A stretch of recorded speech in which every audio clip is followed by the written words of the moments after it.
தாயும் மகனும் பேசின ஒரு ஆடியோவை போலீஸே ரிலீஸ் பண்ணி என்ன நெசசரி, என்ன அவசரம்? இந்த ஆடியோ மட்டும் இல்லை, புகைப்படமும் வெளியே வந்திருக்குல்ல. இது குறிப்பிட்ட ஒரு செய்தி சேனல்லேருந்து தான் அந்த ஆடியோ வந்திருக்கு, அந்த ஃபோட்டோ வந்திருக்கு. இந்த ஆடியோ வெளியில வருது, அந்த போட்டோ வெளியில வருதுன்னா போலீஸ் கொடுக்காம ஒரு ஆடியோ வருமா? சாதாரண போலீஸ் புஷ்னு பண்ணா கூட பெத்தவங்க வீட்டில் தான் சொல்லி அனுப்புவாங்க.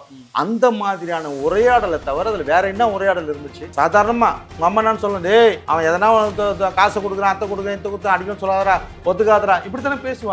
ஒரு குற்றப்பத்திரிக்கை இவ்வளோ கேவலமா இவ்வளோ இழிவா இந்தியாவிலேயே போட்டிருக்கிறாங்கன்னா அது தமிழக சிபிசிஐடி தான் அப்படிங்கிறது தான் இது வெட்ட வெளிச்சமாகுது. இந்த குற்றப்பத்திரிகையை பார்த்து தான் எங்க தலைவர் அப்படியே கீழ்ச்சி குப்பையில போட்டுருங்க, நீதிமன்றத்தில் இது ஏத்துக்காதீங்க அப்படின்னு ஆதாரபூர்வமா அவர் விளக்குறார். ஒவ்வொரு இடத்துலையுமே காவல்துறை அதிகாரிகள், அது சிபிசிஐடியா இருந்தாலும் சரி, எந்த அதிகாரியா இருந்தாலும் சரி, அவன் சங்கியா தான் இங்க பரிணமிச்சுட்டான். எங்களுக்கு பயங்கரமா சந்தேகம் எங்க வருதுன்னா, அந்த மலத்தை எடுக்கிறதுக்காக போன அந்த முதன்மை காவலர் முரளிராஜா அவர் அந்த எடுக்கக்கூடிய நேரத்தில் எடுக்கப்பட்ட வீடியோவை அப்போதைய பாஜகவினுடைய ஐடி விங்கு தலைவராக இருந்த நிர்மல் குமார் இந்த ஃபேக் வீடியோவை வெளியிட்டு மலத்தை கலந்ததா சொல்லி வெளியிட்டு இருந்தான். அப்போ ஐடி விங்கு பிஜேபி, இப்போ அதே நிர்மல் குமார் அதிமுக ஐடி விங்கினுடைய தலைவராக இருக்கிறார். அவர் கூப்பிட்டு ஒரு வார்த்தை சிபிசிஐடி விசாரிச்சுச்சா? நாங்க இருக்கும்பொழுதே எங்க மேல இப்ப ஏற்பட்ட ஒரு பழியை நீங்க போடுறீங்கன்னா இந்த உலகத்துல நீங்க வேற எந்தெந்த வேலையை நீங்க செய்ய மாட்டீங்க. நாங்க கேட்காம வேற யாரும் கேட்க முடியும்? எங்களால தடுக்க முடியல, வேற எந்த கொம்பனால தடுக்க முடியும்? நீதித்துறை நேயர்களுக்கு வணக்கம். இன்று நம்மோடு இணைந்திருப்பவர் விடுதலை சிறுத்தை கட்சியின் மாநில அமைப்பு செயலாளர் திரு நீல சுந்தர்குமார் அவர்கள்.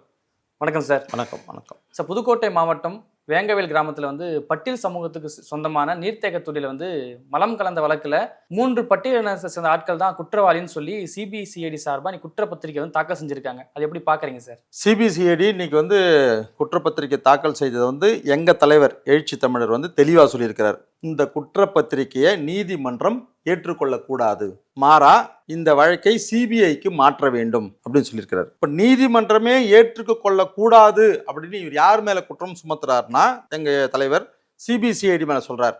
ஏன்னா அவங்க போட்ட அந்த குற்றப்பத்திரிக்கை ஒரு சாதாரண குப்பையில போடுறதுக்கு கூட யோகித்தில்லாத ஒரு குற்றப்பத்திரிகை தான் இன்னைக்கு சிபிசிஐடி பதிவு பண்ணியிருக்கிறாங்க. அந்த குற்றப்பத்திரிகை இதுதான், ஒன்றும் தேவையில்லை. இந்த குற்றப்பத்திரிகையை வச்சு இப்போ நம்ம இத்தனை 2 வருஷமா அவங்க என்ன பண்ணாங்க, ஏது பண்ணாங்க, இதெல்லாம் ஒதுக்கிட்டு சிபிசிஐடி பதிவு பண்ண இந்த குற்றப்பத்திரிகையை சார்பா யாராவது அந்த சிபிசிஐடியில் இருக்கக்கூடிய அதிகாரிகளோ அதில் இருக்கக்கூடிய ஆய்வு அதிகாரிகள் யார் வந்தாலுமே 1 லட்சம் ரூபாய் நான் அவங்களுக்கு பரிசு தரேன். இதுல இருந்து நான் கேட்கக்கூடிய கேள்விக்கு மட்டும் தனிப்பட்ட முறையில் எந்த கேள்வியும் கிடையாது. அவங்க பதிவு பண்ணியிருக்கக்கூடிய இந்த குற்றப்பத்திரிகையில் இருக்கக்கூடிய கேள்விகள் 15 பேர்களில் அவர்களில் ஒருவர் வேலை செய்து குடிநீர் தொட்டியிலே மலம் கழித்தது. அவங்க குற்றப்பத்திரிகையில 15 பேர் 25ஆம் தேதி நைட்டு யாரோ ஒருத்தருக்கு பிறந்த நாள், அதை கொண்டாடுறதுக்காக மேல போயிருக்கிறாங்க. அந்த 15 பேர்ல யாரோ ஒருவர் இது வரைக்கும் அப்ப கண்டுபிடிக்கல. அந்த ஒருவர் யாருன்றத கண்டுபிடிக்கலன்றத முதல் லைன்ல சொல்லிடுறாங்க. அவர்களில் ஒருவர் செய்த வேலைதான் குடிநீர் தொட்டியிலே மலம் கழித்தது. 1. 2வது, சிபிசிஐடி போலீசாரிடம் முதல் நிலை காவலரான குற்றம் சாட்டப்பட்டிருக்கக்கூடிய இந்த 3 பேர்ல முரளிராஜா என்பவர் அளித்த வாக்குமூலம், இந்த டேங்க் ஆபரேட்டராக வேலை செய்பவர் எங்கள் சமுதாயத்தை சேர்ந்த சண்முகம். இது உண்மையா? இந்த சிபிசிஐடி அதிகாரிகள் அதில் இருக்கிறவங்களுக்கு கண்ணோ மூளையோ எதுவுமே வேலை செய்யலையா? சண்முகம் யார் அப்படின்னா முத்திரையர் சமுதாயத்தை சேர்ந்தவர். அந்த ஊராட்சி மன்ற தலைவர் பத்மாவினுடைய கணவர் இருக்கிறார் இல்லையா, முத்தையாவினுடைய மச்சான் தான் சண்முகம். ஆனா சண்முகத்தை எப்படி இதுல பதிவு பண்ணியிருக்கிறாங்கன்னா, முரளிராஜாவினுடைய வாக்கு மூலமா எங்கள் சமுதாயத்தை சேர்ந்தவர், முரளிராஜா பட்டியலினத்தை சேர்ந்தவர்னா அப்ப சண்முகம் எந்த சமுதாயத்தை சேர்ந்தவர்? அப்போ 2வது. 3வது, அவரை பழிவாங்குவதற்காக நாங்கள் இதை செய்தோம். அப்ப நாங்கள்னா முரளிராஜா கொடுக்குற ஸ்டேட்மெண்ட்ல யார் யாரை குறிக்குது? ஒரு குற்றப்பத்திரிக்கை இவ்வளோ கேவலமா இவ்வளோ இழிவா இந்தியாவிலேயே போட்டிருக்கிறாங்கன்னா அது தமிழக சிபிசிஐடி தான் அப்படிங்கிறது தான் இது வெட்ட வெளிச்சமாகுது. இந்த குற்றப்பத்திரிகையை பார்த்து தான் எங்க தலைவர் அப்படியே கீழ்ச்சி குப்பையில போட்டுருங்க, நீதிமன்றத்தில் இது ஏத்துக்காதீங்க அப்படின்னு ஆதாரபூர்வமா அவர் விளக்குறார். இது அவசர கோலத்தில் எடுத்த ஒரு குற்றப்பத்திரிகை. குற்றப்பத்திரிகை நாங்க 20ஆம் தேதியே தாக்கல் பண்ணிட்டோம் அப்படின்னு பச்சை பொய்ய சிபிசிஐடி சொல்லி வச்சிருக்குது. ஆனா 23ஆம் தேதி நீதிமன்றம் நீ குற்றப்பத்திரிகை தாக்கல் செய்வியா செய்ய மாட்டியான்னு சிபிசிஐடியை கொட்டு வைக்கிற மாதிரி கேக்குது. 23ஆம் தேதி நாங்கள் 20ஆம் தேதியே பதிவு பண்ணிட்டோம், தாக்கல் செஞ்சிட்டோம் அப்படின்னா இது எப்பேற்பட்ட பொய்? யாருக்காக இந்த பொய் சொல்றீங்க? இவ்வளவு அவசரமா குற்றப்பத்திரிகை தாக்கல் செய்ய தேவை என்ன? அதே கேள்விதான். யாரை திருப்திப்படுத்துறதுக்கு இந்த குற்றப்பத்திரிகை இவ்வளவு அவசரமா அவசர கோலத்துல பண்ணீங்க? என்னுடைய தனிப்பட்ட முறையில நான் யோசனை பண்ணி பார்த்தோம்னா, தாவேகா தலைவர் பரந்தூருக்கு வந்தார், ஒரு மிகப்பெரிய ஒரு எழுச்சியா அந்த மக்கள்கிட்ட ஏற்பட்டுச்சு. அதே மாதிரி வேங்கவயல் போறதுக்கும் அவர் காவல்துறை கிட்ட அனுமதி கேட்டிருந்தார். இந்த அனுமதி கேட்டதனுடைய விளைவு தான் இந்த அவசர கோலத்தினுடைய குற்றப்பத்திரிகை தாக்கல். எல்லளவும் இதுல எந்த விதத்திலுமே உண்மைத்தன்மை கிடையாது. பாப்பா மோகன் அரசு வழக்கறிஞராக இருந்து பல்வேறு வழக்குகளை மிக துல்லியமா வாதாடி தண்டனை வாங்கி கொடுத்த நேர்மையான அரசு வழக்கறிஞர் தான் பாப்பா மோகன். அவரு 2022 இதை பத்தி போய் விளக்கும் போது எந்தெந்த சாட்சியங்கள் முக்கியமானதோ அதை இவங்க அழிச்சிட்டாங்க. யார் முன்னிலையில் அழிச்சு இருக்கிறாங்க அப்படின்றதுனா போலீஸ் அதிகாரிகள், பிடிஓ, இவங்கெல்லாம் அரசு அதிகாரிகள். இங்க யார் மேல குற்றம் சுமத்தி இருக்கிறாங்களோ அந்த ஊராட்சி மன்ற தலைவருடைய கணவர் முத்தையான்றார் இல்லையா, அவரையும் வச்சுக்கினே அந்த ஆதாரத்தை இவங்க அழிச்சு இருக்கிறத அவர் அப்பவே வெளிப்படுத்துறார். அப்போ வேற விட்டுட்டு ஏன்டா போய் கிளைங்கிற குறிகள் கேட்டு இருக்கிறீங்கன்னு சொல்லிட்டு பாப்பா மோகன் சார் அப்பவே கேள்வி எழுப்புறார். அதெல்லாம் அப்போத்துல இருந்து கேட்டு இந்த கேள்விகளுக்கு ஒரு பதில் கொடுக்காம அவசர கோலத்துல இப்போ 3 பேரும் பட்டியலினத்தை சார்ந்தவர்கள் அவங்க தான் பண்ணாங்க. போலீஸ் என்னத்தை அங்க கொடுத்துச்சோ அதையே தமிழக அரசு வெள்ளை அறிக்கை மாதிரி வெளியிட்டு இருக்குது. இது உண்மையிலேயே மிக மிக மிக மோசமான ஒரு செயல். இந்த செயலுக்கு நான் கண்டனம் தெரிவிக்கிறது எப்படி தெரிவிக்கிறோம்னா, 1968 கீழ் வெண்மணில 44 தலித்துகள் எரிச்சு கொல்லப்பட்டாங்க. அப்போ இருந்த கோபாலகிருஷ்ணன் நாயுடுவை காப்பாத்துறதுக்கு அதே அரசு அன்னைக்கு என்ன வேலை பண்ணுச்சோ அதே மாதிரி இன்னைக்கு முத்தையாங்கிற இந்த முத்திரையரை காப்பாத்துறதுக்கு ஏதோ ஒரு வேலையை பண்ணி வச்சிருக்கிறாங்கன்றதுதான் எங்களுக்கு சந்தேகத்தை மேலும் மேலும் வலுவாக்குது. அன்று நாயுடு, இன்று முத்திரையர். இது எப்பேற்பட்ட ஒரு உளவியலை உருவாக்கும். எதிர்காலத்துல எந்த மாதிரியான ஒரு மனநிலையை மக்கள் மனசுல உருவாகுன்றது கூட ஒரு அடிப்படை அறிவு ஒரு அரசுக்கு இருக்காது.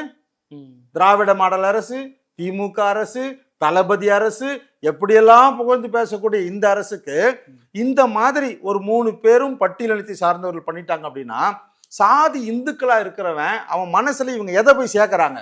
ஒடுக்கப்பட்ட மக்களா இருக்கக்கூடிய பட்டியலின மக்கள் மனசுல இவங்க எதை திணிக்க பாக்குறாங்க? பெரும்பான்மை, சிறுபான்மை. விடுதலை படத்துல கூட வெற்றிமாறன் ஒரு டைலாக் எழுதி வச்சிருப்பாரு. 5 பேர் இந்த சாலை ஓரத்துல போறான், ஒருத்தன் தனியா போறான், நீ கார்ல போய் அந்த பக்கம் போகும்பொழுது யார் மேல மோத வேண்டிய சூழ்நிலை ஏற்பட்டுச்சு? எந்த பக்கம் மோதுவேன்? ஒருத்தர் மேல தான் நான் மோதுவேன். ஏன்னா பெரும்பான்மை வாதம் அப்படிங்கிறது இங்க நிதர்சனமா இருக்குது. அதே உன் வீட்டு குழந்தையா இருந்தா நீ மோதுவியா அப்படின்னு அந்த அதே மாதிரி பெரும்பான்மை தலித் அல்லாத சமூகம் பெரும்பான்மையா அங்க இருக்கிறதுனால பெரும்பான்மை சமூகத்துக்கு ஆதரவா இந்த கருத்தை இப்படியான ஒரு பொய்யான ஒரு குற்றப்பத்திரிக்கை காவல்துறை திட்டமிட்டு செஞ்சிருக்கு. தமிழகத்தினுடைய காவல்துறை சாதிய மனப்பக்குவம் அதிகமா வேரூன்றி கிடக்குது. நாங்க தொடர்ச்சியா சொல்லின்னு வரோம். ஒவ்வொரு இடத்துலையுமே காவல்துறை அதிகாரிகள், அது சிபிசிஐடியா இருந்தாலும் சரி, எந்த அதிகாரியா இருந்தாலும் சரி, அவன் சங்கியா தான் இங்க பரிணமிச்சிட்டான். முழுக்க முழுக்க சங்கியினுடைய வேலையா தான் இருக்குது. ஒன்னில தொடர் இப்போ இந்த குற்றப்பத்திரிக்கை தாக்கல் பண்ணீங்களா? சரி பண்ணிட்டோம். அவங்களுக்கு தண்டனை கொடுக்குறீங்களா? நேர்மையான தண்டனையை கொடுக்கலாம், ஒன்றும் தப்பு கிடையாது. எங்களுக்கு பயங்கரமா சந்தேகம் எங்க வருதுன்னா, அந்த மலத்தை எடுக்கிறதுக்காக போன அந்த முதன்மை காவலர் முரளிராஜா அவர் எடுத்த அந்த எடுக்கக்கூடிய நேரத்தில் எடுக்கப்பட்ட வீடியோவை அப்போதைய பாஜகவினுடைய ஐடி விங்கு தலைவராக இருந்த நிர்மல்குமார் இந்த ஃபேக் வீடியோவை வெளியிட்டு மலத்தை கலந்ததா சொல்லி வெளியிட்டு இருந்தான். அப்போ ஐடி விங்கு பிஜேபி. இப்போ அதே நிர்மல்குமார் அதிமுகவினுடைய ஐடி விங்கினுடைய தலைவராக இருக்கிறார். அவர் கூப்பிட்டு ஒரு வார்த்தை சிபிசிஐடி விசாரிச்சுச்சா? விசாரிச்சாங்களா? இல்ல. ஏன் விசாரிக்கல? என்ன காரணம்? அந்த வீடியோ ஃபேக்கான வீடியோன்னு அப்பவே எல்லாருமே கண்டுபிடிச்சாச்சு. எடுக்கப்பட்டதை இவர் போட்டுட்டாரு.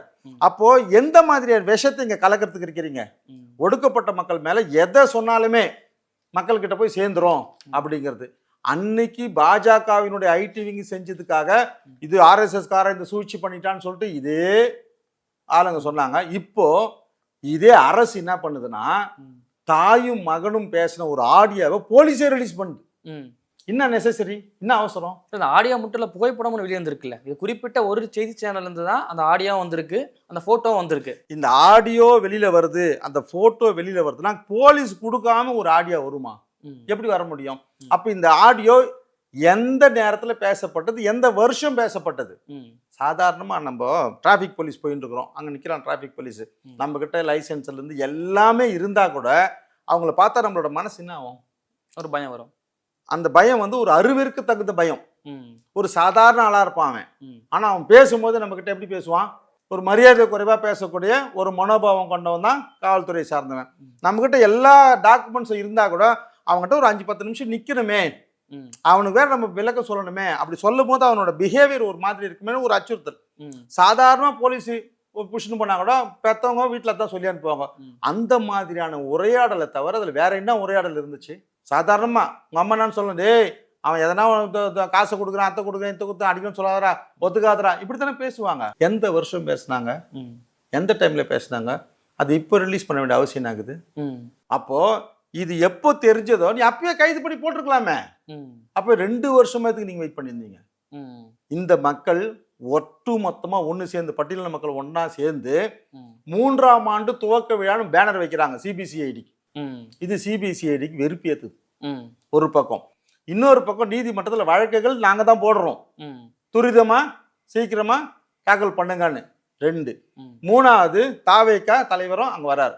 இந்த 3 அழுத்தத்தையும் பார்த்து மொத்தமா சேர்த்து அங்க போட்டாங்க. தாவேகா தலைவர் அங்க வர்றதுக்கு காரணம் யார் அப்படின்னு பார்த்தா, அங்க சாதி இந்துக்கள் இல்ல, தாழ்த்தப்பட்ட மக்கள், ஒடுக்கப்பட்ட மக்கள். இந்த ஒடுக்கப்பட்ட மக்களுக்காக தான் விஜய் அங்க போறதா உளவுத்துறை ரிப்போர்ட். அந்த மக்கள் தான் அவரை வரவேற்கிறதுக்கு அங்க தயாரா இருக்கிறாங்க. அவங்க தான் பாதிக்கப்பட்ட மக்கள். அந்த அடிப்படையில் அவர் பார்க்கறதுக்கு போறாரு. இதுதான் இல்ல, சமூக நீதி பேசக்கூடிய தமிழ்நாடு அரசு விஜய் வராங்கிற ஒரு காரணத்துக்காக வந்து பட்டியல மக்கள் மேல குற்றம் சுமத்துவாங்களா? குற்றம் சுமத்துவாங்களா? கேள்வியில சுமத்திட்டாங்களே. இந்த சுமத்தின் மூலயமா நடக்க போற எதிர்கால பிரச்சனை எவ்வளோ பெரிய ஒரு கேடு இருக்குது தெரியுமா? என்னை விட இந்த நாடு பெரியது, இந்த நாட்டை விட என் சமூகம் பெரியது, இப்படி சொன்னவர் புரட்சியாளர் அம்பேத்கர். அந்த புரட்சியாளருடைய பெயரை சொல்லி இயக்கம் நடத்தக்கூடிய நாங்க விடுதலை சிறுத்தைகள் கட்சி 35 வருஷமா களமாடிட்டு இருக்கிறோம். நாங்க இருக்கும்பொழுதே எங்க மேல இப்ப ஏற்பட்ட ஒரு பழியை நீங்க போடுறீங்கன்னா, இந்த உலகத்துல நீங்க வேற எந்தெந்த வேலையை நீங்க செய்ய மாட்டீங்க. இப்ப நாங்க கேட்காம வேற யாரு கேட்க முடியும்? எங்களால தடுக்க முடியல, வேற எந்த கொம்பனால தடுக்க முடியும்? எவ்வளவு ஒரு கொடுமை இது. இதன் மூலியமா இவங்க திமுக அரசு என்ன சொல்ல வருது? ஒரு சாதி இந்தியனுடைய மனசுல என்ன போய் சேரும் தெரியுமா? நாளைக்கு ஒரு SC ST ஆக்ட் கொடுத்தா கூட, இவங்களாம் அப்படித்தான்பா, இவங்களே மலத்தை கலந்துட்டு இவங்களே கொடுப்பானா, இது ஒரு செயல்முறை போயிடும். அவங்களுக்கு இந்த மக்கள் மேலேயே மனசளவுல ஒரு ஈழ்நிலை போக்கு மனசுல குடியேறிடும். ஒடுக்கப்பட்ட மக்களுக்கு என்ன ஆயிடும்னா, நம்ம ஏதோ மிகப்பெரிய ஒரு குற்றத்தை செஞ்சுட்டோன்ற ஒரு குற்ற உணர்ச்சியில தலைகுனிவு ஏற்படுத்தும்.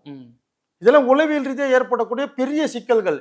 இதெல்லாம் போறதுக்கு தான் எங்க எழுச்சி தமிழர் 35 வருஷமா இவ்வளோ போராடி பாடுபட்டு அரசியல் மைய நீரோட்டத்தில் வரணும், அனைத்து சமுதாய மக்களும் எல்லாரையும் ஒன்னா ஏத்துக்கணும், எங்களை அக்செப்ட் பண்ணிக்கணும்ன்றதுக்காக நாங்கள் இவ்வளோ போராடின்னு வந்தா, எதுக்குமே நோகாத நோம்பு கும்பிடாத இந்த அரசு தூக்கி போட்டு போயினே இருக்குது. தமிழக காவல்துறை மிக மிக மோசமான சங்கிகளுடைய கையில சிக்கி தவிச்சுட்டு இருக்கிறதுன்றது தான் நேரடியான குற்றச்சாட்டு. தமிழக முதல்வர் உடனடியாக அதில் தலையிட்டு சிபிஐக்கு இந்த வழக்கை எங்க எழுச்சி தமிழர் சொல்ற மாதிரி மாத்தணும். அப்படி மாத்தலை அப்படி இல்லைன்னா கண்டிப்பா இதனுடைய விளைவுகள், வெறும் ஓட்டு அரசியலுக்காக திமுக அந்த வேலையை பண்ணுது, சாதி இந்துக்களுடைய ஓட்டு மொத்தமா நம்ம வாங்கிக்கலாம் இந்த ஒரு கணக்கு போடுது அப்படின்னா, இதை விட அதிகமான அரசியல் எங்க எழுச்சி தமிழருக்கு தெரியும். எங்க அரசியல் இனிமே நீங்க பாப்பீங்க. தமிழ்நாடு அரசு சார்பில் என்ன விளக்கம் கொடுக்குறாங்க அப்படின்னா, தனிப்பட்ட விரோதம் காரணமா 3 பேர் குற்றச்செயலில் ஈடுபட்டு இருக்காங்க, இதை ஒட்டி பொய் செய்தி யாரும் பரப்பவேனான்னு சொல்றாங்க. எனக்கு அந்த சிபிசிஐடிக்கு இருக்கக்கூடிய அதிகாரத்தை 1 மணி நேரம் எனக்கு கொடுங்க. திமுக இருக்கக்கூடிய 3 MLA, திமுகவினுடைய 2 MP சேர்ந்து 5 பேரும் சேர்ந்து தான் அந்த வேலையை பண்ணாங்க. நான் ஆடியோவும் ரிலீஸ் பண்றேன், போட்டோவும் கொடுக்குறேன், வீடியோவும் கொடுக்குறேன், அவங்க வாயிலிருந்து ஆதாரத்தையே வாங்கி நான் கொடுக்க வைக்கிறேன். இதெல்லாம் ஒரு விஷயமே கிடையாது. ஒரு காவல்துறை ஒரு வேலையை எப்படிலாம் பண்ணுவாங்க, அவங்க எந்த மாதிரியான ஸ்டேட்மெண்ட் எழுதி வாங்குவாங்க, எல்லாமே வெட்ட வெளிச்சம்.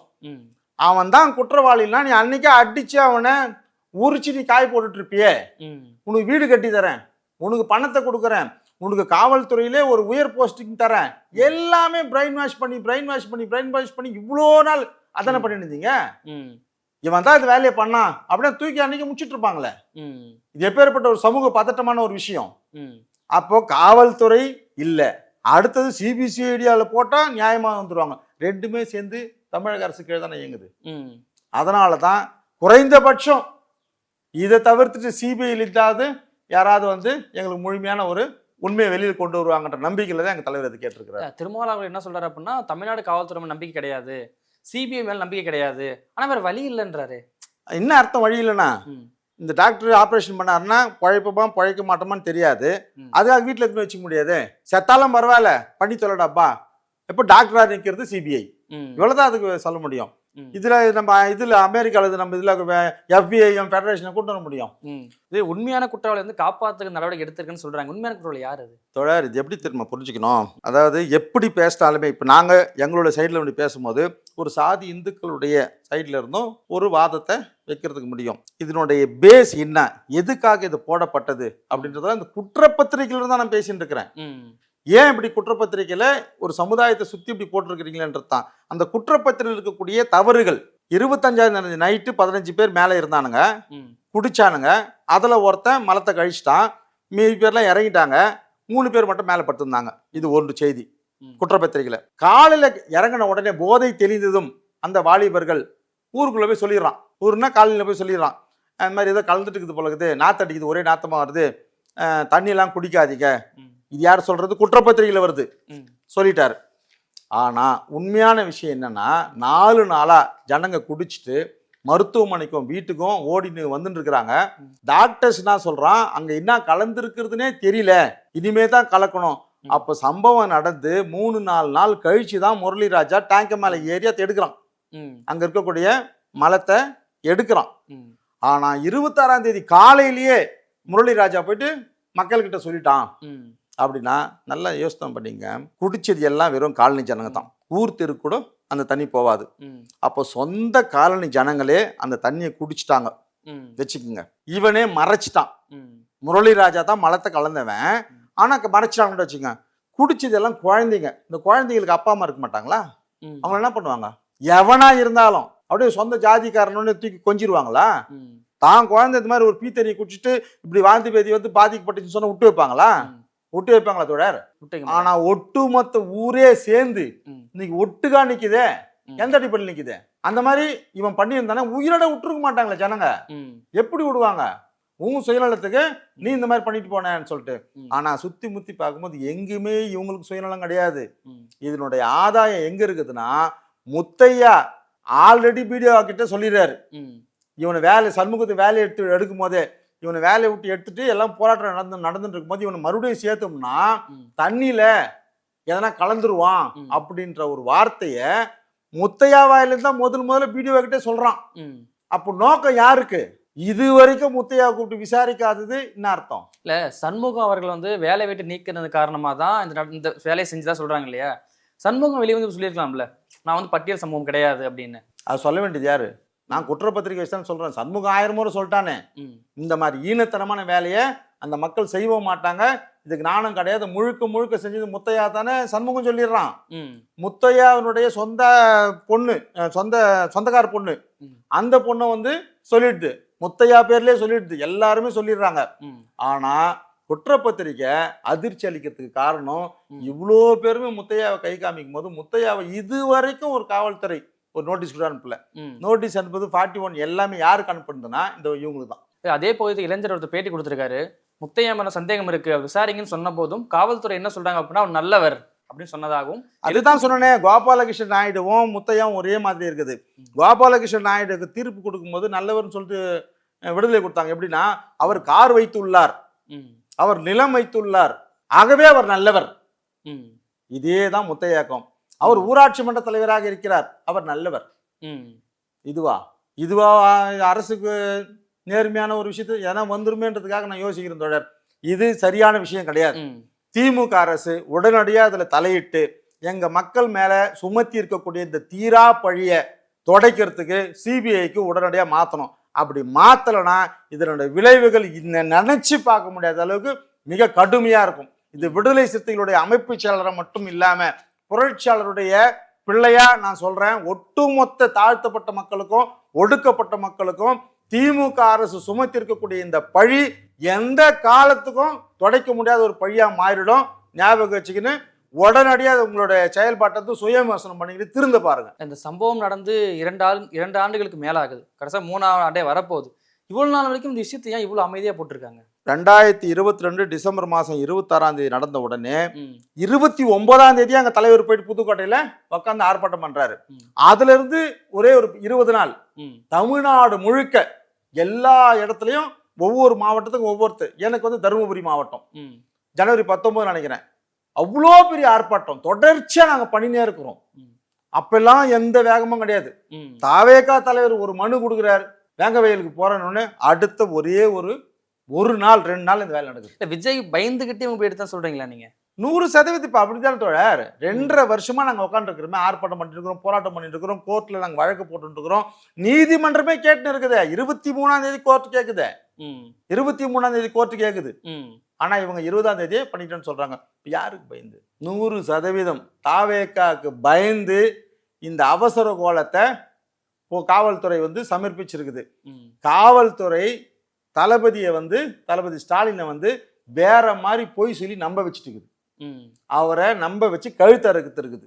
காவல்துறை முழுக்க சங்கிகளா இருக்குதுன்றத தளபதி வந்து தெரிஞ்சுக்கணும். இது தலித் மக்கள் மீதான வன்முறைகள் இருக்கு இல்லையா, இது முதல் முறை கிடையாது. தொடர்ச்சி தமிழ்நாட்டில் பல்வேறு விதங்கள்ல வேங்கவயல் தாண்டி மேல்பாயை தாண்டி பல்வேறு இடங்கள்ல வந்து அதிகரிச்சிட்டே இருக்குல்ல. ஆனா எதுக்குமே வந்து உடனடி வந்து தீர்வு கிடைக்க மாட்டேங்குது. இல்ல அப்படி இல்லை, ஒட்டுமொத்தமா நம்ம வந்து அப்படி சொல்ல முடியாது. தளபதி அரசு வந்த பிறகு 2021 நடக்கக்கூடிய ஆணவ படுகொலைக்கும் 2011 நடக்கக்கூடிய ஆணவ படுகொலைக்கும் வேற வித்தியாசம் இருக்குது. உணர்ச்சி வசப்பட்டு 2 பேர் கொன்னுறான் அப்படின்றது ஒரு கோணம். திட்டமிட்டு ஒரு கட்சியே கொலை பண்றது. கடந்த காலத்துல வந்து 2011 பரமக்குடியில 6 தலித்துகள் வந்து பண்ணி சொல்ற மாதிரி சுட்டு போட்டுச்சு இந்த அம்மா ஜெயலலிதா. அதுக்கப்புறம் 2012 ஒரு கட்சியே முன்னே நின்று இளவரசன் படுகொலை, அதன் சம்பந்தமா அத்தனை குடிசைகள் எரிப்பு, இதுதான் ஆபத்தானது, கொடூரமானது. தனிப்பட்ட 2 குடும்பம் சண்டை போட்டுக்கும், அது வேற. இந்த ஜாதி அந்த ஜாதி சண்டை போட்டுப்பான், அந்த ஊரே கூட அவங்களை சமாதானப்படுத்துறோம். ஆனா ஒரு கட்சி தலையிட்டு அந்த படுகொலையை செஞ்சு அதன் மூலியமா ஆதாயம் அடையக்கூடிய கொலைகள் கடந்த 10 வருஷத்துல கொடூரமா இருந்தது. கோகுல்ராஜ் படுகொலை வழக்கு, யுவராஜ் ஒரு கட்சியை சார்ந்தவன் தாம் பேர் எடுத்துக்கிறதுக்காக அந்த சமுதாயத்துல ஒரு முன்னிலையா தன் பேர் வரணுன்றதுக்காக ஒரு கொலையை பண்றான் கோகுல்ராஜ. அந்த மாதிரி கொலைகள் நிறைய. அப்புறம் நம்ம கௌசல்யா சங்கர், இந்த கொலைக்கு பின்னாடியும் ஒரு சமூகம் இந்த மாதிரி வந்தாங்க. இந்த மாதிரி பெரிய சம்பவங்களால் நடக்கக்கூடிய கட்சிகளால் நடத்தப்படக்கூடிய கொலைகள் வந்து இந்த திமுக அரசுல 2021 குறைவு. அந்த மாதிரி நடக்கல. அப்ப உளவியல் ரீதியா மக்கள்கிட்ட வேறு மாதிரியான எண்ணம் போய் சேர்றது. அதுக்காக நம்ம வந்து இந்த அரசை வந்து ஓகே அக்செப்ட் பண்றோம், குறைந்தபட்சம் நம்மளோட கோரிக்கைகளையாவது இந்த அரசு கேட்குதே அப்படிங்கிற அடிப்படையில் தான். அதே மாதிரி தளபதி அரசு வந்த பிறகு வன்கொடுமை தடுப்பு சட்டத்துக்கு தனி நீதிமன்றங்கள் இதெல்லாம் அமைச்சிருக்கிறாங்க. ஆனா சட்டம் நிறைவேற்றணும், இன்னும் ரொம்ப ஸ்ட்ராங்கா சட்டத்தை நிறைவேற்றி அதற்குண்டான தண்டனைகளை விரைவில் வழங்குறதுக்கு உண்டான பணிகளை ஆயத்தம் பண்ணணும். ஏன்னா தண்டனைகள் கொடுக்கப்படுறதே கிடையாது. வழக்கு போடுவாங்க, அப்படி ஆப்போசிட் சைட்ல ஒரு வழக்கு போட்டுருவாங்க. அங்க எஸ்சிஎஸ்டி கோர்ட்டுக்கு போனீங்கன்னா அங்க ஒரு பிபி இருப்பாரு, அங்க என்ன செட்டில்மெண்ட்டோ காது மாதிரி வச்சு பேசுவாங்க, அதோட அந்த வழக்கே முடிஞ்சிடும். விஷ்ணு பிரியா டிஎஸ்பி கோகுல்ராஜ் படுகொலையை விசாரிக்க போன டிஎஸ்பி, அந்த அம்மா தற்கொலை பண்ணி செத்துச்சு, பட்டியலத்தை சேர்ந்தவங்க. அவங்களோட வழக்கு என்னாச்சு? அதிமுக அரசுல. அப்போ அதுக்கும் சிபிசிஐடி தான் விசாரிச்சாங்க. ஆனா இன்றைக்கு வரைக்கும் அதுக்கு உண்டான அறிக்கை தாக்கல் பண்ணல, குற்றப்பத்திரிக்கை தாக்கல் பண்ணல. ஆனா அவசர கோலத்துல இந்த குற்றப்பத்திரிக்கை தாக்கல் பண்ணிட்டு எங்களுக்கு மிகப்பெரிய ஒரு அழியா கெட்ட பேரை உருவாக்கி கொடுக்கறதுக்கு முயற்சி. சமீபத்தில் தமிழ்நாட்டில் நடக்கக்கூடிய ஜாதிய படுகொலைக்கும் சரி, ஜாதிய வன்முறைக்கும் சரி, பின்புலமா RSS இருக்கிறாங்கன்னு சொல்றாங்க. கூட அந்த வேங்கவேல் சம்பவத்தில் கூட பின்னாடி RSS இருக்குதா குற்றச்சாட்டு முன்வைக்கப்படுது. அதை எப்படி பாக்குறீங்க? இந்தியா முழுக்க ஆர்எஸ்எஸ்னுடைய செயல் திட்டம் 100வது வருஷம் நெருங்கும் போது 1825 2025 1925 இந்த 100 வருஷமா அவங்களோட பிளான் எப்படின்னா, சின்ன ஒரு 10 பேர் கொண்ட ஒரு குழு இருப்பாங்க, சின்ன ஜாதியா இருப்பாங்க, அங்க போயும் ஒரு பிரிவினை உருவாக்குவாங்க.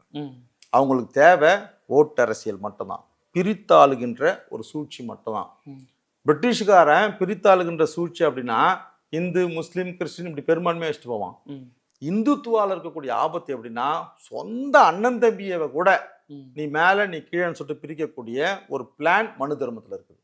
அந்த மனு தர்மத்தினுடைய பிளான் பிரகாரம் செயல்படுறதுதான் RSS.